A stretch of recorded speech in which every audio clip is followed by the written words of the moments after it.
Hi everyone, welcome back to the Evermore YouTube channel. It's Chris back with my rant stroke thought of the day. And surprise, surprise, it's all about the transfer market yet again. So Newcastle United are still struggling to make real solid gains in the transfer market. And the big name that we're all linked to is Marc Guehi of Crystal Palace. Now, it seems to be rolling on and on and on. This one, we thought it was in the bag. We thought it was a home banker. Did kind of come out of left field a little bit in terms of the centre-half targets.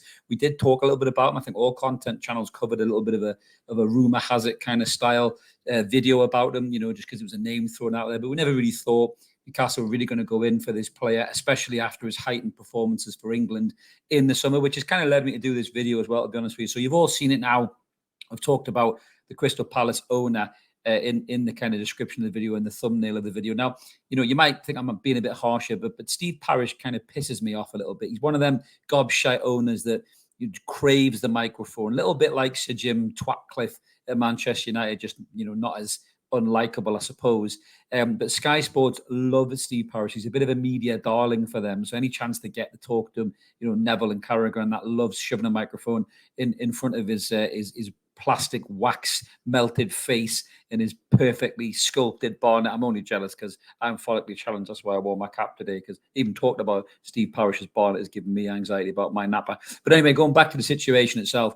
So Newcastle United have been bidding for Marc Guehi. Now, I think the first bid was kind of around about 45 million or something. The next one was 50, and the next one is 55 plus 5. But Palace seem to be holding out for kind of closer to 65, 70 million quid by the looks of it. And then I just don't know if they're going to get that for this player. Now, I know people go back and they start talking about Harry Maguire, and Van Dijk and those kind of players, but that was pre-FFP PSR, when everybody was worried about every single penny and pound that the club is spending on player transfers. And I think those days of bleeding clubs dry for transfers are really disappearing, because everyone's so conscientious about who they're going to buy, and how much they're going to spend on players. And I understand, in a way, me and Mark constantly have this conversation about, the right market value for a player. When Jack Grealish went for 100 million quid, he was worth 100 million to Aston Villa, and they used that money well to kind of rebuild their squad, reshape their squad. Same with Declan Rice at West Ham. That's why West Ham have been able to have such a good window, because of the 100 million quid that they pulled in from the Declan Rice sale. So I kind of understand, in a way, Crystal Palace holding out for the best fee they can get for Marc Guehi. But what pisses me off about this whole scenario is I don't like the narrative that's being played out in the media here, and it almost stinks a little bit like this deal is pretty much there or thereabouts. And normally this kind of stuff is all behind the scenes, and it plays out behind the scenes. There's back and forth. There's a first bid, a second bid, a third bid, a fourth bid, rejected, and then eventually they come to an agreement where they go, yeah, we'll sign them. There's your money up front. There's the money based on, 50 appearances. There's the money based on Champions League or whatever it may be, or England appearances or whatever it is. And it's all done behind the scenes. But this mainstream world of media where everyone's craving content, and I'm talking about this now, I'm just a normal bloke who does this on the side, and, and I'm talking about content. So everybody's looking for content. And I think the mainstream media are thirsting so much for something to talk about, a story, a soap opera to spin. They love a transfer saga, the likes of Sky Sports in particular. And it really smells like that's what they're trying to instigate here by throwing Steve Parish in front of the cameras, saying things like, he's a superstar. And if you want a superstar, you've got to pay superstar money. Now, I'm going to pause it right there, right? Marc Guehi is not a superstar. A good defender is not a superstar, right? A superstar, in my opinion, the purest sense of the word as a superstar, is someone like Jude Bellingham, someone like Kylian Mbappe, someone like Erling Haaland, Ronaldo, Messi, Neymar in his prime. They're superstars. They're players you pay the money for because you get goals, you get match-winning moments. And I know a good defender is worth, his weight in gold. They can show up your back line, they can keep it tight, they can keep you clean sheets, they can win you points by being good defenders. I'm not saying that Marc Guehi isn't a really, really good player, but for starters, he's not a superstar. Stop using inflammatory language to increase the cost of a player, and to make it look like that player is worth 70 million quid when he's probably not. Secondly, for me, it doesn't need to be played out in the mainstream media like this. There's no reason for Sky to be asking these questions. I listened to the interviewer and he's asking the questions. I just thought, what is this even trying to achieve, really, apart from ramping up the price for Newcastle United? And again, it plays into that agenda. Some people wearing a tinfoil hats in as a conspiracy against Newcastle. And you can read it and believe it when you see stuff like this, because there's no reason for Sky Sports to do it. Not short of that, not stopping at that. They then threw a microphone in front of Marc Guehi's face and asked him what he thought about Steve Parish's comments. And I must admit, Marc Guehi came across incredibly humble, articulate, grounded, and it made me like the lad even more, to be honest with you. I thought he would be a great addition to this football team, the squad that we have, because we need players like that who keep calm in moments of panic. But I thought it was really, really inappropriate for Sky Sports to put him in that position, and put the microphone in front of his face, no matter how well he handled it. He said he was very humbled by it. He didn't think he was a superstar, again, which just makes him look very humble and appealing, not just as a player, but as a bloke as well. But I don't like the way this whole thing's playing out. But in terms of the transfer deal itself, my worry here, certainly off the Miggy Almiron deal video I did the other day, some of you didn't like, and that's cool. We can agree to disagree. You don't need to throw a wobbler and unsubscribe, but if that's what you want to do, fair play. Go and enjoy a channel where somebody, tells the club that they're doing everything wonderful all of the time, because that's not the fucking case. Doesn't matter what club you are in the world. You could be Real Madrid, Bayern Munich, Manchester United, whoever. There's times where your club doesn't do things right.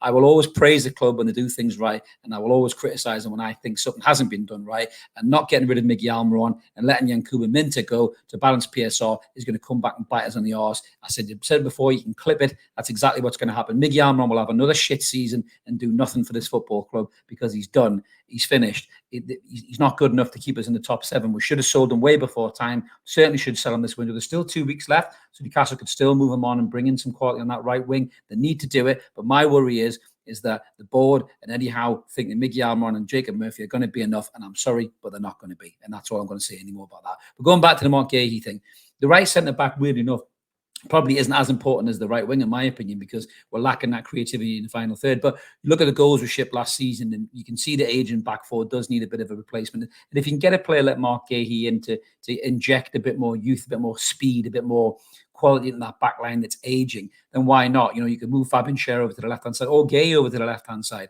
while Botman's injured. Then when Botman comes back, boys, Eddie Howe got a headache. But I'm going to do the match preview video this week as well, and it's going to be quite depressing to look at our lineup and see no new faces. It's pretty much as it was, which is really disappointing from the football club. Yes, we finished, in was it 7th place, I think it was.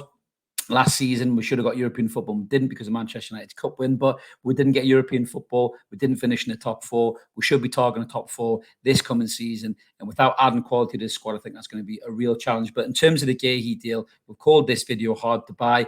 My take on this is, if Crystal Palace are digging into 65, 70 million quid, you could go and buy a 30 million quid centre-half like Malik Chow, and a 30 million quid winger. Look at Brighton. They've just signed Esbrada Gruda from Mainz, who's a great player. And 25 million quid they spent on that kid, and he could light up the Premier League alongside Yankuba Minter as well for Brighton. So, that's a concern for me. If Newcastle want to spend 60 odd million quid on Guehi and Crystal Palace are wanting 65, 70, you need to pull away and find other targets. I'm not sure this falls on Mitchell, to be honest with you. I'm not going to criticize Mitchell too much. I see loads of comments about, Mitchell's got the contacts. Mitchell's coming too late for me. I think the whole Dan Ashworth thing has fucked us. Murdad and Amanda, the whole situation with that has probably fucked us. And I don't think Mitchell has come in with enough time to maybe use the contact that he has to get players over the line. We might not see the best of Mitchell's contacts until the January transfer window, if we're able to spend, because we couldn't spend in the last January window because we're worried about PSR and FFP. But the squad has way too much deadwood in it, a lack of quality outside of the start 11 when they're fully fit. When we're all fully fit and everybody's available, Tonali, Botman, Bruno, Joe Linton, Isak, Gordon, Barnes, it's a very, very good team. But we have so many injury problems. We've even had injury problems in pre-season with Callum Wilson and Louis Miley. So we have injury problems. We have fatigue issues with the players, and the squad depth is a problem as well. And until we probably get a really good starting 16, I would say, we are going to struggle when anything happens to the main starting 11. But the whole Guehi thing, I think it's going to be who blinks first. I think Keith Downey's saying there's still a chance. I hope Newcastle get it over the line. It won't be in time for Southampton, but maybe be in time for Spurs. Potentially for him to make his debut. But let's hope Newcastle United finish this window strong. It's not looked good so far. But let us know in the comments below what you guys think about this one, about the Guehi deal. Would you walk away sooner than later? I hope Newcastle have other targets lined up. If they are, who are they? Are the players that have been out in the media, or the players that we don't even know about yet? But let us know in the comments below what you guys think. Are you concerned about Newcastle leaving it too late? What do you think about the Guehi deal? What do you think about Steve Parish's comments? I think it's unnecessary. It's just giving him a platform. I think he's a gobshite. Sky love people like that, unfortunately, and this is the way things are. That's why people watch fan content channels like us, like True Faith, like Tune Review, and the rest. So, I understand why people do that, because they're sick of listening to bollocks like that on Sky Sports. So let us know in the comments below, guys, what you think. If this is the kind of thing you like, subscribe, smash like, help the channel grow. We'll be back with loads of content this week. We've got the preview, the post-match analysis, and hopefully me and Mark will be back to bring you the Monday night show of what's going on. Have a belter, everybody, and we'll catch you later. Cheers.